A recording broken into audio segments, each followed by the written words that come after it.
Ayun, so guys, ayan, ito. Dumating na yung parcel natin para sa upgrade ni Yuna, yung motor ko na NMAX. Samahan nyo ako mag-unbox nito ngayon. Ayun, may pusa doon sa gilid, makulit.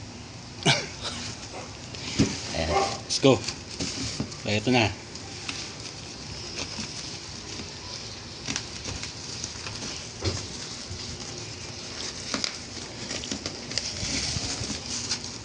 Ano kaya to? Palitan na yung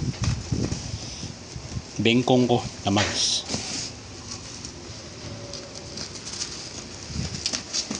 Ayan, nakita nyo na yung kulay guys. So, ayan o. Ay! Nakita yung liit. Yeah. So, ito na. Buksan na natin. Yun no, kasama pa pang ganun no. Wild. Yari na naman sa anak ko yan. Collection. So ito na. Grabe yung pagkakabalot.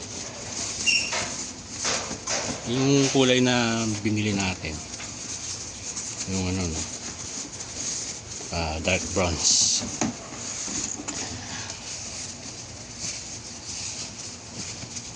So, check natin siya. With mods. Ayan.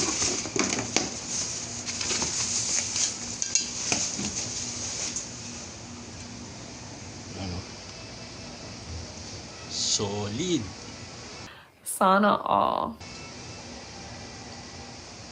Oh. Ito yung front.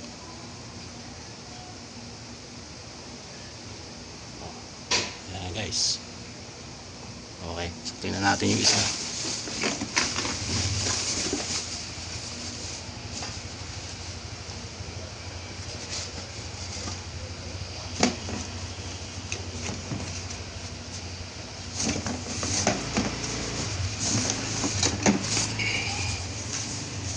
Ayan.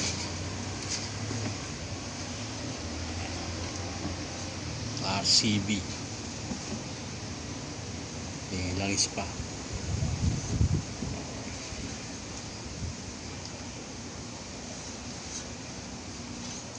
Ha? Pulidong pulido. Oh, ayan ha. Kaso meron akong dilema guys. Wala pa akong pamalit dun sa gulong ko. Anyway, medyo bago pa naman siya, kaya lang may dalawang butas na eh. Kakapagawa ko lang nung kailan. So, nagde-decide ako ngayon kung kakabit ko na to, tsaka na ako magpapalit ng bagong tires. Bala kong kunin yung ano yung Maxxis na Victra S98. Sabi ng kaibigan ko, maganda daw yun eh, matagal na upod. So ngayon, yun muna yung sosolusyonan ko. So okay, nandito na yung mags natin. Nakuha ko to sa Shopee ng ano lang, 5,978 from 7,400. Naka-discount ako ng almost 1,500, no? Hopefully abutan nyo pa yung iba nito. Ganda oh. Hanggang sa susunod guys, tingnan natin yung susunod na video natin. Kabit na to. Ito na, makikita nyo to sa motor natin. Okay, bye guys.